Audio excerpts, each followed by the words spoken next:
하나님께서 그 택하신 언약 백성에게 진노하실 수 있는가? 만일 하신다면 어떤 경우에 진노하시는가?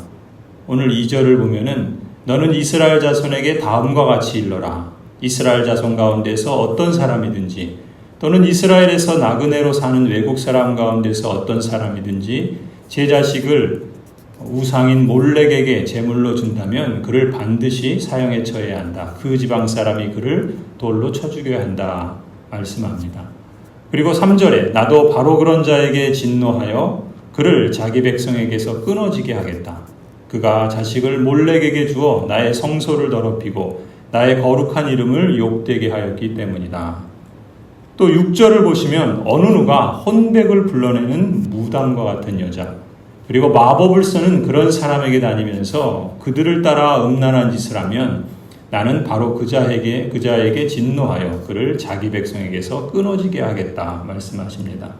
또 9절부터 보시면 아버지나 어머니를 저주하는 사람은 반드시 사형에 처해야 한다라고 말씀하죠. 또 10절에서 남자가 다른 남자의 아내 곧 자기의 이웃집 아내와 간통하면 간음한 두 남녀는 함께 반드시 사형에 처해야 한다 말씀합니다. 11절도 제 아버지의 아내와 동침한 자는 역시 반드시 사형에 처해야 한다. 그리고 12절 시아버지가 며느리와 동침하면 둘 다 반드시 사형에 처해야 한다 그러죠. 또 13절 남자가 같은 남자와 동침하며 동성애를 하는 자들에게 대해서는 반드시 사형에 처해야 한다. 그 두 사람에 다해서 말씀하고 있고요. 14절도 보시면 남자가 자기 아내와 함께 아내의 어머니까지 아울러 취하는 것은 악한 짓이다. 그 남자와 두 여자를 모두 불에 태워 처형해야 한다라고 말씀합니다. 또 15절에 남자가 짐승과 교접하면 그는 반드시 사형에 처해야 한다. 하나님께서 그 언약 백성이라 할지라도 반드시 사형에 처해고 그 언약 백성에서 끊어내버려야 하는 그러한 진노의 말씀을 하고 계시죠. 그렇습니다. 로마서에서 말씀하는 것처럼 하나님의 진노는 언약 백성이라 할지라도 불의한 행동으로 진리를 가로막는 사람의 온갖 불경건함과 불의함을 겨냥하여 하늘로부터 나타납니다. 고린도전서 10장 말씀처럼 형제자매 여러분, 나는 여러분이 이 사실을 알기를 바랍니다. 우리 조상들은 모두 구름의 보호 아래 있었고 바다 가운데를 지나갔습니다. 이렇게 그들은 모두 구름과 바다 속에서 세례를 받아 모세에게 속하게 되었습니다. 그들은 모두 똑같은 신령한 음식을 먹고 모두 똑같은 신령한 물을 마셨습니다. 그들은 자기들과 동행하는 신령한 바위에서 물을 마신 것입니다. 그 바위는 바로 그리스도였습니다. 그러나 그들의 대다수를 하나님께서는 좋아하지 않으셨습니다. 그들은 광야에서 멸망하고 말았습니다. 이런 일들은 우리 조상들이 악을 좋아하는 것과 같이 우리가 악을 좋아하는 사람이 되어서는 안 된다는 것을 우리에게 가르쳐주는 본보기가 되었습니다. 그들 가운데 얼마는 우상을 숭배했습니다. 성경에 기록하기를 백성들이 앉아서 먹고 마셨으며 일어서서 춤을 추었다 하였습니다. 여러분은 그들과 같이 우상 숭배자가 되어서는 안 됩니다. 간음하지 맙시다. 그들 가운데 얼마가 간음을 하였고 하루에 2만 3천 명이나 쓰러져 죽었습니다. 그리스도를 시험하지 맙시다. 그들 가운데 얼마는 그리스도를 시험하고 뱀에게 물려서 죽었습니다. 그들 가운데 얼마가 불평한 것과 같이 불평하지 마십시오. 그들은 파멸시키는 이에게 멸망을 당하였습니다. 이런 일들이 그들에게 일어난 것은 우리에게 본보기가 되게 하려는 것이며 그것들이 기록된 것은 말세를 만난 우리에게 경고가 되게 하시려는 것입니다. 그러므로 서 있다고 생각하는 사람은 넘어지지 않도록 조심하십시오. 하나님의 언약 백성 여러분, 이 말씀은 하나님을 믿는다고 하면서 구원을 마치 따놓은 당상이라 여기며 언약의 약속으로 주신 복과 자유를 방종으로 전락시키는 사람들에게 엄중히 경고하는 말씀입니다. 언약 아래에서 교회는 언제나 가시적이어야 합니다. 성경의 구속 역사와 교회사를 보면 이 점을 더욱 강조합니다. 가령 조나단 에드워드 때 교회에 큰 부흥이 있었습니다.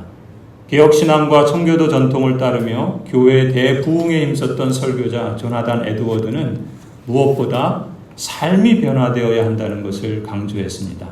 수많은 무리가 교회에 몰려왔죠. 교회에 속했습니다. 그러나 그들 가운데 삶의 변화가 없는 경우도 허다했습니다.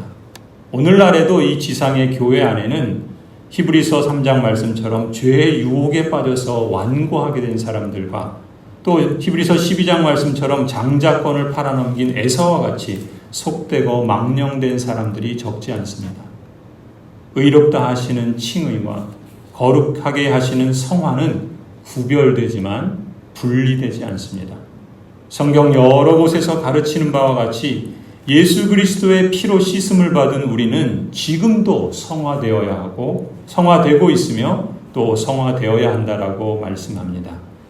그러므로 사랑하는 여러분, 여러분이 언제나 순종한 것처럼 내가 함께 있을 때뿐만 아니라 지금과 같이 내가 없을 때에도 더욱 더 순종하여서 두렵고 떨리는 마음으로 자기의 구원을 이루어 나가십시오. 하나님은 여러분 안에서 활동하셔서 여러분으로 하여금 하나님을 기쁘게 해드릴 것을 염원하게 하시고 실천하게 하시는 분이십니다. 성화를 위해서 율법에 순종하는 것이 필수적입니다. 삶에 있어서 순종은 실제적이고 더 가시적으로 드러남이 있어야 합니다. 에베소서에서 교훈하는 것처럼 종교생활뿐만 아니라 일상생활에서 가령 부모와 자녀, 아내와 남편, 주인과 종과의 관계 등에서 더 가시적이어야 합니다. 하이델베르그 교리문답 제86문에서 이렇게 질문하죠. 우리 자신의 어떤 공로도 없이 오직 그리스도의 은혜로만 우리의 비참에서 구원을 받았다면 왜 우리가 아직도 선을 행해야 합니까? 이렇게 대답합니다. 왜냐하면 그리스도께서 그의 보혈로 우리를 구속하셨을 뿐만 아니라 그의 성령으로 우리를 새롭게 하여 그의 형상을 닮게 하시기 때문입니다. 이것은 우리가 모든 삶에서 하나님의 은덕에 감사하고 하나님께서 우리를 통해 찬양받으시기 위함이며 또한 우리 각 사람이 그 열매로서 자신의 믿음의 확신을 얻게 되고 또한 경건한 삶으로서 다른 사람을 그리스도에게 인도하기 위함입니다. 이처럼 성경과 개혁신앙의 표준 문서들은 교회의 가시적 삶을 강조합니다. 이것이 바로 교회가 항상 가시적이어야 한다라는 말의 의미이고 이유입니다. 예수 그리스도께서 우리를 위해서 율법을 완벽하게 순종하셨고 또 100% 그 의를 우리에게 전가시켜 주셨습니다. 우리는 그 구속의 은총에 감사함으로 율법을 지키는 것이죠. 우리의 선행은 결코 우리의 구원에 영향을 주지 못합니다. 그럴지라도 우리는 선행을 해야 합니다. 왜냐하면 그의 피로 우리를 구속하신 그리스도께서 그의 성령으로 그의 형상이 되도록 우리를 새롭게 하시기 때문입니다. 이것이 성화이고 거룩하게 됨이죠. 그래서 주님이 재창조를 하셨다는 것을 믿고 확신할 수 있으며 다른 사람을 그리스도에게 인도할 수 있습니다. 주님은 또한 새로운 의지를 우리에게 주셔서 율법을 지킬 수 있도록 하시는 분이시기도 하십니다. 하나님의 언약 백성 여러분, 이 시대의 문제는 무엇입니까? 하나님을 믿는다고 하면서 그리스도인이라고 하면서 그리스도인됨의 삶이 없다는 것이죠. 권징이 없습니다. 교회 안에 멤버십이 없습니다. 달리 표현하면 교회가 항상 가져야 할 가시성이 없는 것이죠.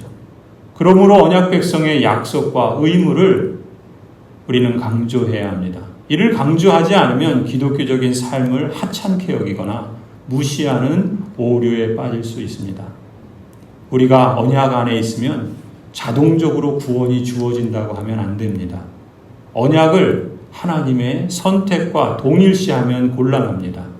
우리가 하나님의 자녀와 후사가 된 것은 우리의 탁월함이나 선함 때문이 아니라 창세전에 하나님께서 정하신 영원한 작정에서 온 것이죠. 그리스도 안에서 선택은 온 교회가 누려야 할 영적인 유산입니다. 그리고 그 선택의 교리는 우리를 보다 겸손하게 만들지요. 그럼에도 불구하고 우리는 선택을 확신함으로써 구원을 얻지 않으며 주 예수 그리스도를 믿음으로써 구원을 얻는 것입니다. 선택과 언약을 구별해야 합니다. 알곡과 가라지를 우리가 구별할 수 없으며 또한 구별하려고 해서도 안 됩니다. 단지 우리는 우리와 우리 자녀에게 주어진 언약의 말씀을 좇아서 살아가는 변화된 삶을 강조해야 합니다. 주님의 은혜로 구원을 받은 우리를 그분의 성령으로 새롭게 갱신하시기 때문입니다. 이 일은 지금도 현재 진행형이지요. 예수 그리스도의 구속이 지금도 우리에게 영향을 미치며 우리를 만들어가고 계십니다. 그러므로 감사함으로 율법에 순종하십시다. 법을 지키십시다. 주님의 교회가 박해를 피하여 숨어버리면 힘들다고 나타나지 않는다면 사람의 눈에 보이지 않을 수 있고 때로는 보일 수도 있습니다. 그 교회가 어디 있는지 어떤 상황에 있든지 신실한 성도는 믿음의 열매로 나타납니다. 즉 교회가 가지고 있어야 할 가시적인 성격을 드러내는 것이죠. 그러므로 주님의 몸된 교회에 속한 우리는 언약적 삶을 중시하면서 교회 생활에 있어서도 열매를 통해 드러나는 가시성을 항상 검증해야 할 것입니다. 그러므로 사랑하는 형제자매 여러분, 여러분이 언제나 순종한 것처럼 내가 함께 있을 때뿐만 아니라 지금과 같이 내가 없을 때에도 더욱더 순종하여서 두렵고 떨리는 마음으로 자기의 구원을 이루어 나가십시오. 하나님은 여러분 안에서 활동하셔서 여러분으로 하여금 하나님을 기쁘게 해드릴 것을 염원하게 하시고 실천하게 하시는 분이시니 여러분도 힘써 하나님의 성전으로 자라가고 성장해 가시기를 간절히 축원합니다.